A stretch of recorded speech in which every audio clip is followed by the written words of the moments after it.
నమస్తే. నేను మీ బాబీ వర్ధన్. బీబీసీ వాయిస్ ఛానల్‌లోని కామెంటరీ బాక్స్ కార్యక్రమానికి స్వాగతం. మనం గతంలో అనుకున్నట్టుగా ప్రతి వారం కొన్ని వార్తల మీద మనం విశ్లేషణ చేద్దాం అనుకున్నాం గదా! ఆ సమాహారంలోని, ఆ వార్తా సమాహారంలోని ఇవాళ ఒక 4, 5 ప్రధాన అంశాల గురించి మీతో ముచ్చటిస్తా. మొట్టమొదటిదేంటంటే ప్రపంచం మొత్తాన్ని ఆకర్షిస్తున్న ఒక వార్త డొనాల్డ్ ట్రంప్. ఆయన ఎక్కడుంటే అక్కడ సంచలనాలు, ఆయన ఎక్కడుంటే అక్కడ విమర్శలు. ఆ విమర్శల ధాటికి ప్రపంచ దేశాలు కొన్ని విస్తుపోతుంటే, కొన్ని దేశాలు మాత్రం కమ్ వాట్ మే చూద్దాం ఏం జరుగుతుందో అని ఆసక్తిగా ఎదురు చూస్తున్నాయి. ముఖ్యంగా భారత్ మీద ఆయన చాలా కోపంగా ఉన్నారు.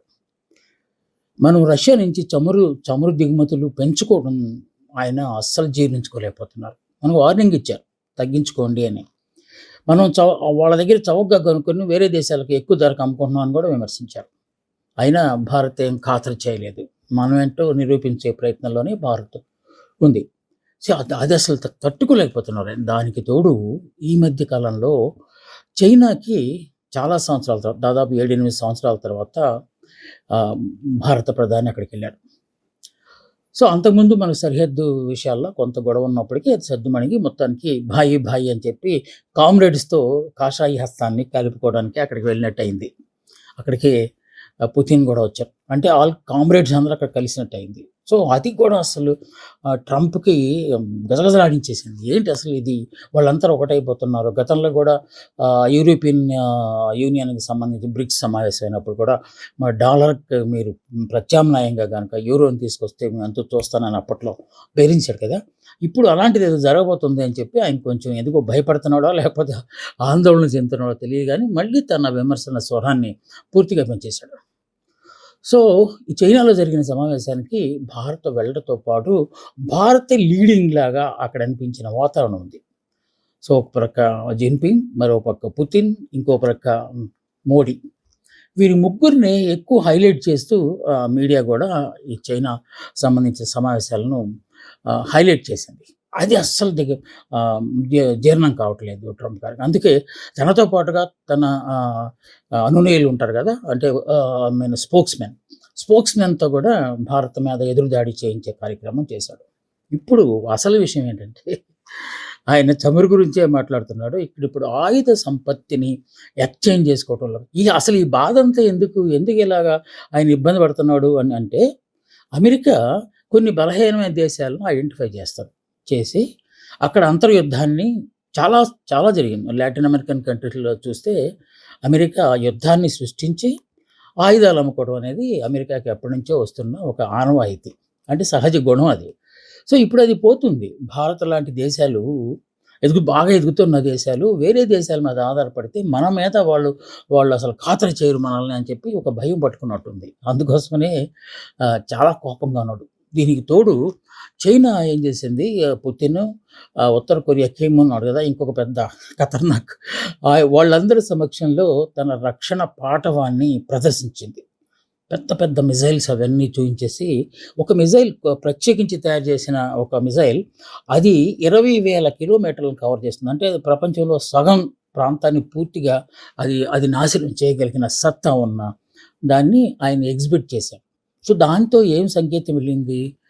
సో, ట్రంప్ ఒక్కడే ఒక ప్రక్క ఉన్నాడు. మిగతా వాళ్ళందరూ ఇంకో ప్రక్క ఉన్నారేమో అనే వాతావరణం ప్రస్తుతం ఉంది. ఇదే ఇప్పుడు ఎక్కువ చర్చనీయాంశంగా మారింది. ఏమవుతుందో చూడాలి.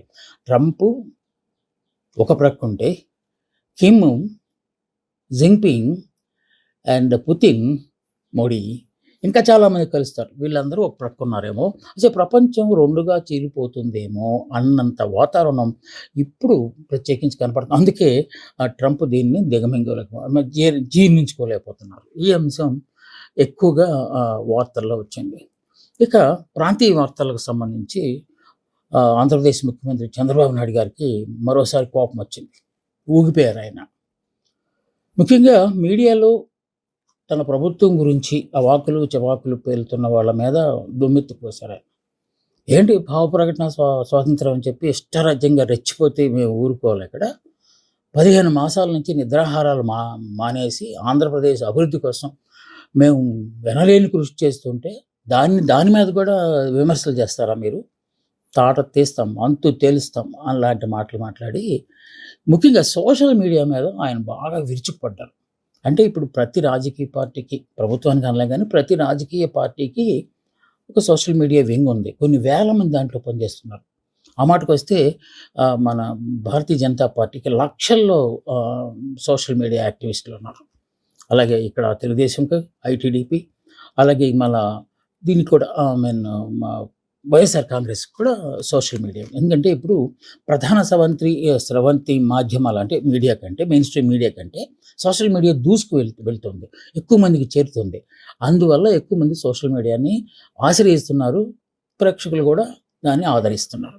అది ఇప్పుడు చంద్రబాబు నాయుడుకి చాలా కోపాన్ని తెప్పించింది. ఎందుకంటే రాయిగా జనాలు నమ్మేస్తారు. మన మీద నమ్మకం పోతుంది. ముఖ్యంగా సూపర్ 6 మీద దుమ్మెత్తిపోతున్నారు. ఇక మెయిన్ స్ట్రీమ్ మీడియాలోకి వచ్చేసరికి సాక్షి మీద ఆయన కొంచెం బాగా కోపంగానే ఉన్నట్టు అనిపించింది. ఆ మధ్య ఒక వార్త రాసినందుకు మేము పోలీసులకి ప్రమోషన్స్ విషయంలో లంచాలు ఏదో సంథింగ్ లాంటి వార్త ఒకటి సాక్షిలో వచ్చింది. వెంటనే పోలీస్ అధికారుల సంఘం నాయకుల చేత కేసు పెట్టించేశారు. సో పత్రికల్లో ఏదైనా వార్త వస్తే దాని తాలూకు పూర్వపరాలు పరిశీలించి వాస్తవమా కాదా అని విచారణ చేయాల్సిన దానికి బదులుగా వార్తాపత్రిక మీద కేసు పెట్టడం ఏంటి అని కొంత వాదన అయితే జరిగింది. అదే అంశాన్ని కనుక ఇంకొంచెం ముందుకు తీసుకెళ్తే మనం ఇలాగా ప్రభుత్వాన్ని విమర్శిస్తూ వార్తలు రాసిన ప్రతి పత్రిక మీద వీళ్ళు కేసులు పెడతారా? అలాగైతే మొన్న మధ్య ఆంధ్రజ్యోతిలో రాధాకృష్ణ గారు ఆదివారం రాస్తారు కదా, కొత్త పలుకు ఏదో ఆ పలుకులో ఆయన విపరీతమైన వార్త ఒకటి రాశారు. P4 మన CBN గారి గొప్ప ప్రణాళిక, పథకం. పేదవాళ్ళను పెద్దవాళ్ళు దత్తత తీసుకుని సమసమాజాన్ని స్థాపించడం అనేది ఆ పథకం తాలూకు లక్ష్యం. సో దాని మీద ఆంధ్రజ్యోతి కొత్త పలుకులో డైరెక్ట్ ఆ హెడ్లైనే కొంచెం ఆసక్తికరంగా లేకపోతే జీర్ణించుకోలేని విధంగా ఉంది. ఏంటది? P4 అనేది చంద్రబాబు నాయుడు పిచ్చికి పరాకాష్ట అని పెట్టారు. దాంట్లో చాలా వివరాలు ఉంచారు. అసలు ఇది సాధ్యం కానిది, ఎక్కడెక్కడేవో తీసుకొచ్చి ఈయన తగిలిస్తుంటారు అని చెప్పి ఆయన బాగా విమర్శిస్తూ ఆ వార్త రాశారు. సో దాని మీద కూడా కేసు పెడతారా? అయితే మళ్ళా నెక్స్ట్ మొన్న ఈ మధ్య ఇంకొక ఆదివారం నాడు ఇంకొక వార్త రాశారు. ఎమ్మెల్యేలందరూ అవినీతి పరులైపోయారు.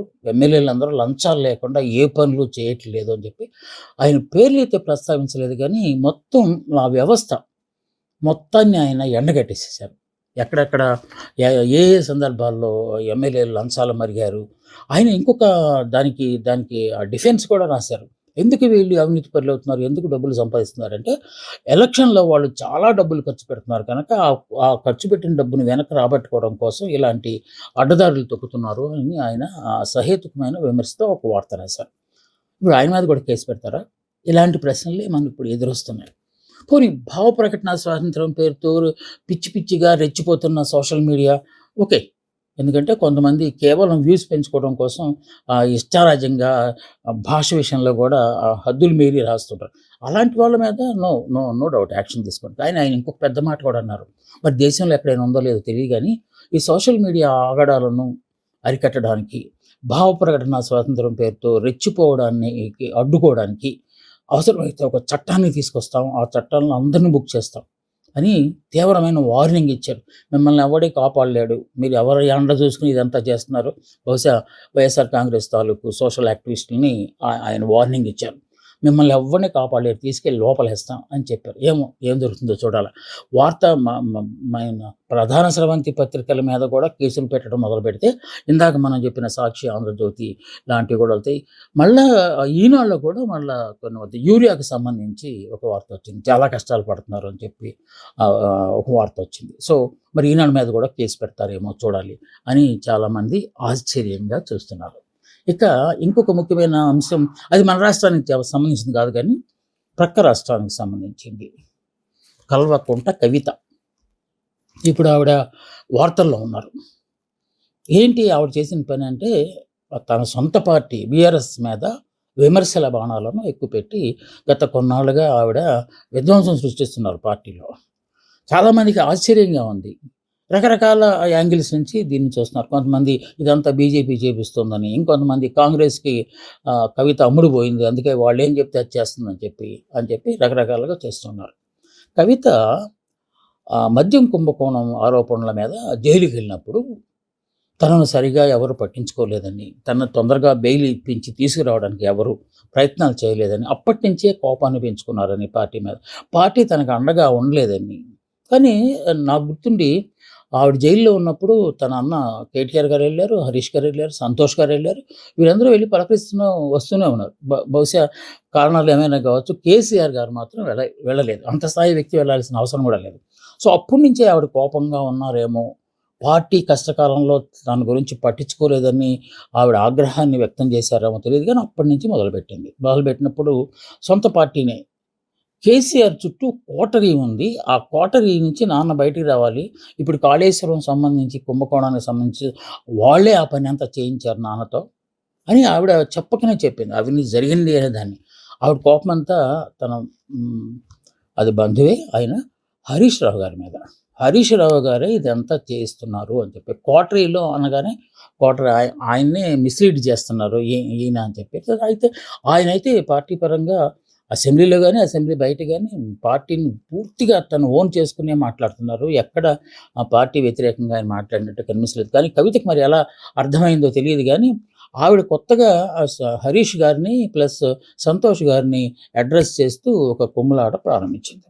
దాంతో పార్టీ సీరియస్ అయిపోయింది. ఆవిడని సస్పెండ్ చేసింది పార్టీ నుంచి. ఒక దశలో తెలంగాణ జాగృతి పేరుతో ఒక పార్టీని కూడా పెట్టబోతున్నారు. ఎందుకంటే ఆవిడ ఒంటి మీద వేసుకున్న ఆ జెండా బీఆర్ఎస్ జెండా కాదు, వేరే జెండా వేసుకున్నారు. అంటే అదే ఆ పార్టీకి గుర్తుగా ఉండి తన సొంతగా పార్టీ పెట్టబోతుందేమో అనే ఒక ఆలోచన కూడా జనాల్లో వచ్చింది.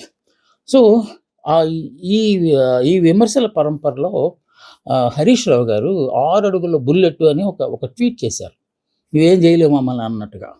అప్పుడు ఈ సస్పెన్షన్ అయిపోయిన తర్వాత ఆవిడ కూడా ఎమ్మెల్సీకి బీఆర్ఎస్ సభ్యత్వానికి రాజీనామా చేశారు. భవిష్యత్తు కార్యాచరణ త్వరలో ప్రకటిస్తానని కూడా చెప్పారు. కానీ వెళ్తూ ఒక మాట మాత్రం ట్వీట్ చేశారు. "అన్నయ్య జాగ్రత్త నువ్వు. ఇప్పుడు 6 అడుగుల బుల్లెట్ నాకు తగిలింది, నన్ను గాయపరిచింది, నిన్ను కూడా గాయపరుస్తుంది. జాగ్రత్త. నాన్నను కాపాడుకో నువ్వు" అని చెప్పి హితవు పలికి ఆవిడ బయటికెళ్ళారు. ఏంటిది, ఆంధ్ర రాష్ట్రంలోనేమో జగన్మోహన్ రెడ్డికి సొంత చెల్లెలు షర్మిలనే వ్యతిరేకిస్తే, ఇక్కడ మళ్ళీ ఇంట్లో ఈ ముసలం పుట్టడమే అని చెప్పి దీన్ని కంపేర్ చేస్తూ జనాలు మాట్లాడుకోవటం అనేది ఈ వారంలో వచ్చిన ఒక ప్రధానమైన అంశంగా మనం గుర్తించాలి. ఇంకొక వార్త కూడా ఇప్పుడు ఈ వారంలో తాజాగా వచ్చిన వార్త. సిబిఎన్ గారు జగన్మోహన్ రెడ్డికి ఒక సవాలు విసిరారు. ఏంటి రెచ్చిపోతున్నావు, ఇష్టం వచ్చినట్టు మాట్లాడుతున్నావు. ఈ మధ్యకాలంలో ఆయన చాలా ఎక్కువ ట్వీట్ చేస్తున్నారు. ప్రెస్ మీట్లు పెట్టేసి ఎండగట్టేస్తున్నారు. ఎందుకంటే అసెంబ్లీకి అయితే నేను రానున్నారు కానీ అసెంబ్లీ బయటే ఈ కార్యక్రమం అంతా చేస్తున్నారు. మీడియా ద్వారా ప్రజల్లోకి నేను వెళ్తానని ఆయన అప్పట్లోనే చెప్పారు. ఇప్పుడు అదే పని చేస్తూ ఉన్నారు.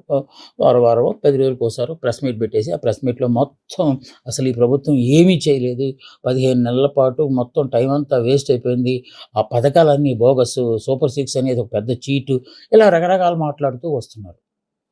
చంద్రబాబు నాయుడు గారికి మండుకొచ్చేసింది. అందుకే అన్నారు, సవాల్ విసిరారు.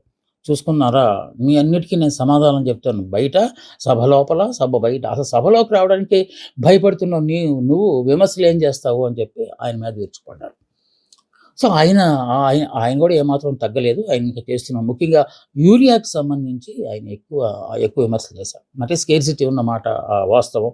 ఎందుకంటే ఈనాడు పత్రికల్లో కూడా యూరియా కష్టాల గురించి, జనం బారులు తీరటం గురించి ఆయన రాస్తే, దానికి పూర్తి భిన్నంగా చంద్రబాబు నాయుడు గారు చెప్పేది ఏంటి, వాళ్ళు రైతులు కాదు, రైతుల వేషంలో వచ్చిన వైఎస్ఆర్ కాంగ్రెస్ గోండాలు, వాళ్ళే ఇదంతా సృష్టిస్తున్నారు, ప్రభుత్వం మీద బురద చల్లడానికి ప్రయత్నిస్తున్నారు అని చెప్పి ఆయన ఎదురుదాడి మొదలుపెట్టారు. కాకపోతే తనకు సపోర్ట్ చేస్తున్న పత్రికల్లో కూడా అదే వార్త వచ్చినప్పుడు ఇప్పుడు మరి ఆయన ఏం మాట్లాడతారో చూడాలి. అయితే సజ్జల ఈ మొత్తం కింగ్ పిన్ లాగా ఉంటారు కదా ఆయన వైఎస్ఆర్ కాంగ్రెస్లో, ఆయన అంటారు, ఎందుకు సవాళ్ళు విసురుకోవటం? మీరు ఆయనకి ప్రతిపక్ష హోదా ఇచ్చి చూడండి. ఆయన ప్రతిపక్షంలోకి ప్రతిపక్ష నాయకుడిగా సభలోకొచ్చి ఏం మాట్లాడతారో అప్పుడు విందురు గానీ, ప్రతిపక్ష పాత్ర హోదా ఇవ్వడానికి ఎందుకు మీరు భయపడుతున్నారు? భయపడుతుంది మీరైతే మమ్మల్ని అంటారేంటి? అని ఆయన ఎదురుదాడి చేశారు. సో, ఇది గూడా ఒక వార్తలాగా వచ్చింది. చంద్రబాబు నాయుడుకి తీవ్ర కోపమొచ్చింది. ఎందుకంటే ఇంత కష్టపడుతున్నాను నేను. ఆయనేంటి ప్రక్కన కొంచెం జోరేగలాగా చెప్పగా జనాలు అదే వాస్తవం అని నమ్మేస్తారు గదా! ఆ నమ్మేసినప్పుడు మన పరిస్థితి ఏంటి? ఇక్కడ క్యాబినెట్‌లో గాని, లేకపోతే ఎమ్మెల్యేలు గాని ఎవరు ఎదురుదాడి చేయట్లేదు. వారు చేసే విమర్శలకి ప్రతి విమర్శలు మనం గూడా చేయాలి గదా! నేనొక్కడినే ఎంతకాలం పోరాడతాను అని ఆయన కొంచెం ఆగ్రహం లేకపోతే బాధ కూడా పడినట్టు కూడా దీని ద్వారా మనకు తెలుస్తుంది. ఇంకొక చిన్న అంశం అది. అఫ్‌కోర్స్ అది వార్తగా మాట్లాడాల్సిన అంశం కాదు కానీ కొన్ని పథకాలు ఎలాగా వికటిస్తాయన్న దానికి నారీ శక్తి పథకం మనకి ఉచిత బస్సు ప్రయాణం మహిళలకు, సోదరీమణులకు. ఎందుకంటే వాళ్ళ శ్రమను మనం గుర్తించాలి. వాళ్ళ సమాన హక్కులను కూడా మనం కాపాడాలి. అందుకే చంద్రబాబు నాయుడు గారు ఒక ట్రిబ్యూట్‌గా మహిళలకు ఉచిత ప్రయాణం అని చెప్పి ఇచ్చారు. అది సజావుగానే సాగుతున్నట్టు అనిపిస్తుంది కానీ, ఈ మధ్య కాలంలో ఒక వీడియో క్లిప్పింగ్ మాత్రం, ఒక రీల్ మాత్రం రాష్ట్ర వ్యాప్తంగా సంచలనం రేగిస్తుంది. అదేంటంటే, విజయనగరం పార్వతీపురం వెళ్ళే బస్సులో ఒక మహిళ ఒక పురుషుడిని బాధేయటం అనేది అక్కడ కనపడింది. ఏంటంటే ఆవిడ కింద నుంచి దాంట్లో చున్నీ వేసుకున్నారంట. అంటే రిజర్వ్ చేసుకున్నారు ఆ చైరు. ఆ చైర్‌లో వచ్చి ఆయన కూర్చున్నట్టు. "అసలు ఇది మా కోసం పెడితే నువ్వెందుకొచ్చావు?" అని చెప్పి ఆవిడ మొదలై మాట పెరిగి ఎవడికి పుట్టావు? అలా చెత్తా చెదారం అంతా మాట్లాడేసి ఆవిడ ఏకంగా మ్యాన్ హ్యాండ్లింగ్ అనమాట. ఆయన పాపం కూర్చునే ఉన్నాడు. పట వాయించేస్తుంది పట్టుకొని అక్కడ పట్టుకొని. ఆ దృశ్యం మరి ఎవరు షూట్ చేశారో తెలీదు గానీ, ఇలాగే కొన్ని చోట్ల డ్రైవర్‌ని కొట్టిన సంఘటనలు, అలాగే కండక్టర్‌ని జుట్టు పట్టి లాగిన సంఘటనలు ఇలా కొన్ని జరుగుతున్నాయి. అంటే ఫ్రీగా ఉచితంగా ప్రయాణం ఇచ్చినప్పుడు ఇలాంటి సంఘటనలు జరుగుతాయా అన్నంత ఆశ్చర్యం అయితే కలుగుతూ ఉన్నది. అఫ్‌కోర్స్ ఇలాంటి చిన్న విషయాలు జరిగినా దాన్ని ఆసరాగా చేసుకొని అంత గొప్ప పథకాన్ని విరమించటం అనేది తప్పే. కాకపోతే ఇలాంటివి జరగకుండా చూడాల్సిన బాధ్యత మాత్రం ఖచ్చితంగా ప్రభుత్వం మీద ఉంది. అలాగ చేసిన వాళ్ళ మీద యాక్షన్ తీసుకోవాల్సిన బాధ్యత కూడా ప్రభుత్వం మీద ఉంది. ఇది ఇవాళ మనం ఈ వారానికి సంబంధించి వారం వార్తా సమాహారం. మళ్ళా వచ్చే వారం ఇంకొన్ని ముఖ్యమైన అంశాలను మీతో ముచ్చటించడానికి నేను వస్తాను. అందాక సెలవు. నమస్తే. మీ బాబీ వర్ధన్.